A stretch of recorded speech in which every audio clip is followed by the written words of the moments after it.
All right, so I'm here with some of the organizers of SCaLE 10X. 10 years, right, guys? It's a long time. So I thought I'd sit down for just a minute, see what's different this year, and maybe get a quick history of how SCaLE got started in like 30 seconds. So who wants to tackle that one? I can do it. All right. So 10 years ago, when we were all in college, a couple of us at USC had this idea to make a conference, and we decided we probably couldn't do it alone. So we talked to some people at UCLA and some other lugs and stuff, and they had been running a couple smaller events, and so we kind of put our heads together, and we got USC to host, to give us space and internet and some of that stuff, and we got together, and it took 8-9 months, and all of a sudden 200 people showed up, and we were as amazed as anyone else, I think, and it worked. And there was a lot of mistakes, but it mostly worked, and we've sort of kept that community feel since then, I think. Great. And here you are 10 years later. Did you guys ever think it would go for 10 years? I don't think any of us ever thought it would be this big or last this long. I think at the first SCaLE, everybody joked about us taking over the convention center at LA, which is like a huge venue. And they talked about us, you'll outlast Linux World and you'll take over, you'll be bigger than Linux World someday. I don't think we're actually big. I think Linux World was huge, so I don't think we're actually bigger than that. But I guess we outlasted them. And it's been huge. I mean, I think this year we'll probably hit either 2,000, close to 2,000 people this year, which is, I guess that is actually 10 times larger than the first SCaLE. Yep. Which is, I guess the name's sort of apropos, but it's been a blast, and it's been fun to try to keep that community feel while growing to this level, and hopefully we can keep it up, and maybe at SCaLE 20 will be 20 times as big. Who knows? It's really not about the size. We just want to have. Honestly, we started putting this event together because we wanted something local for us, and even though we're no longer, many of us are no longer based in LA, but this is still like the time of the year we get together with all of our 2,000 closest friends, and get to have a really good time. So. Yeah, I mean, I've lived in Switzerland since then, and now we both live in the Bay Area, and I've come back every year just because it is the most fun that I have. Like, there's not a whole lot of conferences out there that are both big enough to be interesting and sort of community run, right? Like, they're either big and they're run by a big company, or they're small and they don't do very well, right? There's not a lot that's there, and there's a few exceptions, and I think SCaLE is one of them, and it's one of the. I'm proud of it because if I wasn't involved with it, I'd still want to come, and don't tend to be a big fan of conferences. So, great. So before we get too far into this, why don't you tell who you are and what your involvement is, and then we'll kind of get into some of the details of what's going on this year. Sure. So I'm Phil Dibowitz. I was a co-founder 10 years ago, and I was a technical chairperson for a while, and then now I'm less involved, but I try and stay on board and help out. So my name's Ilan Rabinovitch, and I guess I'm the conference chairman now. Been doing similar to Phil. Was one of the co-founders. Started this about 10 years ago, and so these days I mostly try to herd cats and stay out of the way, as well as recruit a lot of the sponsors. And with that, I'll hand it to Bala. Yeah, I'm Bala, and I run registration, Aussie, and a few other random things here at SCaLE. Aussie is the open source software in education.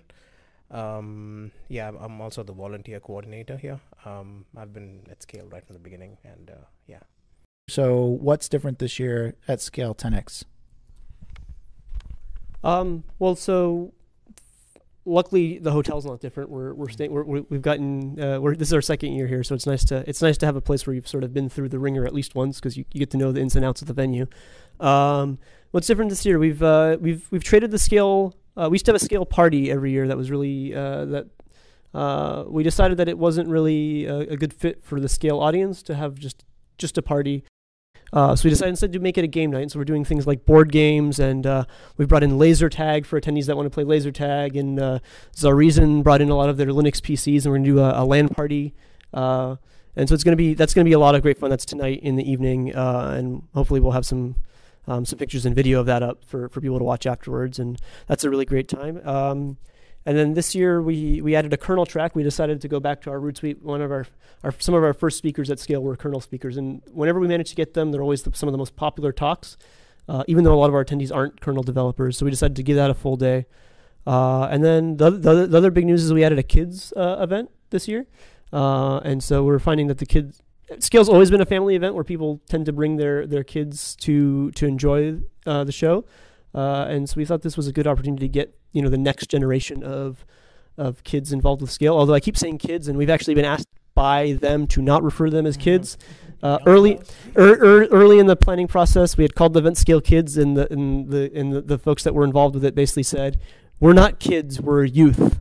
And so it was replaced, rather than SCaLE Kids, it's now called SCaLE the Next Generation. But we want to get basically we sort of thought that was a good opportunity to get people involved early with open source. We also thought this was an opportunity to get people more active in SCaLE and in the community, sort of tell them about the opportunities that are available. And I don't know about everybody else here, but I know that I wouldn't be in my career where I was today if I hadn't started working with open source at 15, 16, and I'm sure Phil can say the same, probably Paula.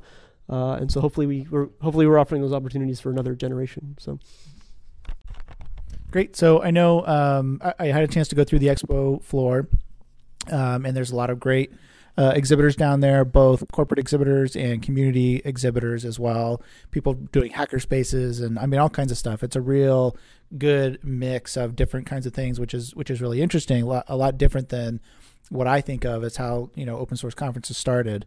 So it's very interesting to see the community kind of grow up in that perspective as well.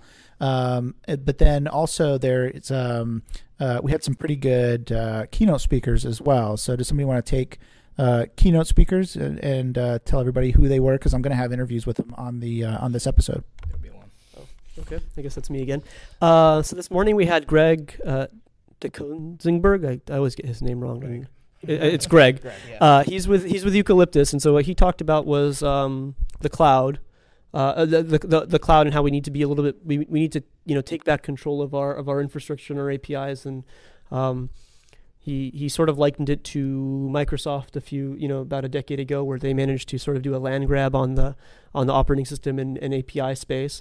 And said we shouldn't make that same mistake again and let somebody control our future. And despite it seems like Amazon's got the best intentions at heart, but we should have some other options. And so he's obviously he's got some vested interest being at Eucalyptus, but there's some other great groups here that have sort of similar goals. We've got CloudStack, we've got OpenStack and Rackspace around, and then tomorrow we'll have Selena Deckelman, and she's going to be giving a fun session called "Mistakes Were Made," and just sort of talking about. Well, she is involved with the Postgres community, but she won't be talking about Postgres. She's going to be talking about how when you're in operations and even as a developer, a lot of times mistakes get made and bad things happen, and so it's really a question of why did those happen? Let's learn some lessons, and how can we avoid them in the future, and what can we do when they happen so that they don't affect us as much. And so she's a great speaker, and she's got a lot of experience in that operations space. So she can tell us a bit more about that. And I'm really looking forward to that one. I think that's going to be a lot of fun. And yeah. We tend to we have two keynotes at SCaLE, Saturday and a Sunday, and I think every year we seem to pick some great speakers. So we should have video of that up after the show, and it'll be live streamed as well. So great. Well, I know that's one thing that I always appreciate coming to SCaLE is that actually the keynotes start at 10. I don't know if it was always that way, but they start at 10 now, which is great because I'm not a morning person. I need a cup of coffee for like an hour at least to get going. So it's really nice that happens. But there's definitely a really nice vibe here at SCaLE. That's one thing that I've noticed over the 3 years that I've been coming. Everyone's really friendly. You don't have to feel shy or anything. I mean, everyone's like, just kind of jump in with both feet and get involved and go talk to people. And everybody pretty much does that. I'm wondering, before we wrap up, is there one thing that each of you can remember, either something funny or something that happened since this is the 10th year? That's a good time to look back and think about the history of SCaLE. Is there something that you guys that maybe sticks out in your mind, something that you can remember from previous conferences, or something that was either something that happened that was bad, funny, whatever? So I have two really short ones. The first one is at SCaLE 1. Robert Love talked, and he talked about the preemptible kernel patches and sort of the 2.5 series about to become the 2.6 series and stuff. And I sat in that talk because it was the only talk that I could actually like I knew I could maybe see one talk. I was, you know, obviously we were all very busy, and that was the one I had to go see, and I sat in that talk, and by the time that talk was done, I was like, I must go home and hack on kernel. Like, I never touched kernel source code. I was like, I must go right now and write kernel code. And I thought, wow, if we can get one person to feel that every year, that would be success, right? And then the other story I think that sort of evolved to kind of take us forward from SCaLE 1 was 4X was the Radisson. At 4X, one of our very famous speakers, John O. We were all about to go, I think, to sleep one night, and he was like, there's a bar upstairs, and therein started the sort of social aspect of SCaLE, which has grown and is really my favorite part, because it's not just going to the bar afterwards. It's what you were talking about, people talking and being social and being very easygoing, and that feel that comes through all of our sub conference things on Friday, and our the attitude the speakers have, and there's not, oh, the speakers over there and the attendees over here, right? Like the founders, the volunteers, the speakers, we're all in the same space, and I think that was something that had kind of been there from the beginning, but I think that year kind of really pushed it forward to really having the social aspect through from the very beginning all the way to, you know, going to the bar at night and all in between. So those are the two things that I can think of. So that year was great for me too. I think SCaLE 4 is when I've made some of the most lasting friendships I've had as an adult. It's been fantastic. So most of my best friends are folks that ended up drinking with at SCaLE 4, and I've just managed to stay in touch with them since. It's been fantastic. I don't know. The thing I like about SCaLE is just is the fact that we've managed to. I don't really have a specific story, but I like that we've managed to grow and sort of be a home for a number of open source communities. We started this off as just this one-day event for ourselves, and it's turned out that we can host other groups. Last year we had we hosted an OpenSUSE marketing event. The DevOps LA community has come to us and said, hey, we want a place to be, and SCaLE's has a lot of SCaLE's already got the resources. Can we join you? We said, yeah, that's fantastic. Postgres, MySQL. So I just like that we've managed to sort of become a venue for other groups to meet, and I'm happy that we can do that. And I like that it's just fun hearing from other groups that say they want to start events in their hometown, and how can we help? And so we've managed to help start like the Texas Linux Fest out in Austin and some other events. And I'm just happy that we've managed to put something together that other people want to replicate, and that we can help them do that and sort of help them learn from the mistakes we've made. So if there's anybody out there that's listening and you want a Linux event in your hometown, drop us an email. We'll be happy to help you get started. Well, a couple of things. One is that when we had our, I think, SCaLE 2 or SCaLE 3, it was held at the convention center, and it coincided with the Grammys. So it turns out that some of our packages ended up with them, and some of us had to go into the room that the actual Grammys were and get our packages with armed guards. It was really funny. There were snipers on the roofs, and it was a blast. There were some good photographs that came out of that. But other than that, if you look at the expo flow over the last 10 years, 11 years now, you can actually see the changing landscape.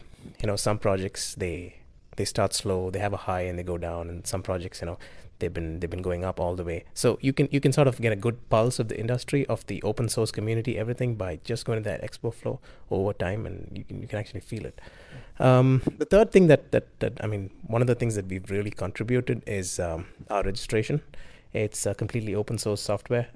We wrote it ourselves. It's out there. You can download it and you can run your own conference. It's called SCaLE Reg. We believe it works. Yeah. It's tested a little bit. But, technically we're not supposed to tell that Grammy story. You didn't hear it here. So yeah, I think you're right though. That's one of the things that I noticed too down on the expo floor. Ubuntu 10 years ago, it wasn't around. There was no Ubuntu. And there's companies down on the floor now. Disney's down there. HP is down there. IBM's down there. So, there's very large companies that are not just here saying we want to be involved in open source, but they're actually recruiting for people to be involved in their open source activities.